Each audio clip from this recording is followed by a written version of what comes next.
Ready start. महोदय, para. आपल्या मंडळाने आयोजित केलेल्या बैठकीचे निमंत्रण मला आजच मिळाले. या उशिरा प्राप्त झालेल्या आमंत्रणाबद्दल प्रथमतः मी याद्वारे निषेध व्यक्त करतो.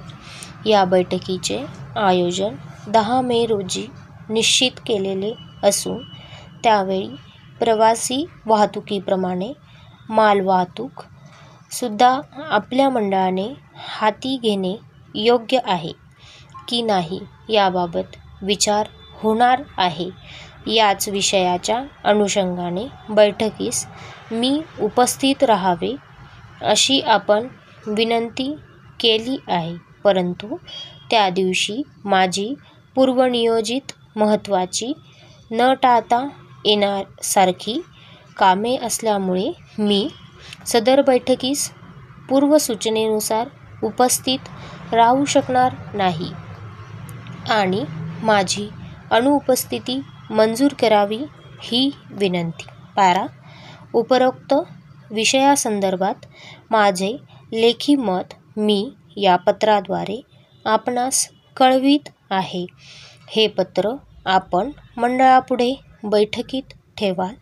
ते सर्व सन्माननीय सदस्यांना वाचून दाखवाल व त्यानंतर मंडळ त्याचा योग्य तो साधक-बाधक विचार करून या प्रश्नावर सर्वतोपरी निर्णय घेईल अशी आशा व्यक्त करतो. याबाबतीत माझे मते स्वयंस्पष्ट असून ती पुढीलप्रमाणे आहेत. पॅरा. मालवाहतुकीच्या प्रश्नाकडे आपण व्यवहाराच्या दृष्टीने पाहिले पाहिजे असे माझे स्पष्ट मत आहे. कारण माल हा निरनिराळ्या ठिकाणी पडलेला असतो व तो वेगवेगळ्या ठिकाणी पोहोचता करावयाचा असतो.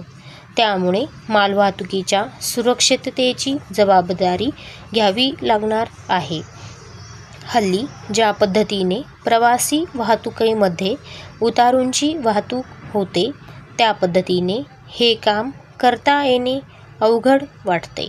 त्यामध्ये विविध प्रकारच्या अडचणी संभवतात व त्यापलीकडे यातून संस्थेला फारसा फायदा होईल असे मला वाटत नाही. त्याचप्रमाणे अपघात झाला की ज्या गाडीला अपघात झाला त्या गाडीवर किती किमतीचा माल होता, त्या गाडीचा अपघाताच्या वेळी वेग किती होता, त्या गाडीची यंत्रसामुग्री कोणत्या स्थितीत होती, हे सर्व नवीनच प्रश्न अपघात झाल्यावर निर्माण होण्याची शक्यता आहे. पॅरा.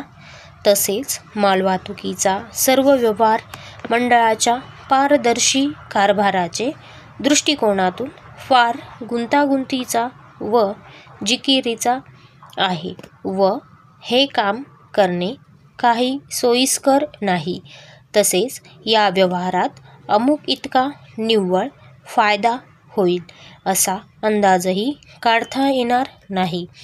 तेव्हा हा कारभार मंडळाने आपल्या हाती घेणे शहाणपणाचे होणार नाही. या मताशी मी ठाम आहे. माझ्या मतांचा विचार व्हावा. आपला. स्टॉप.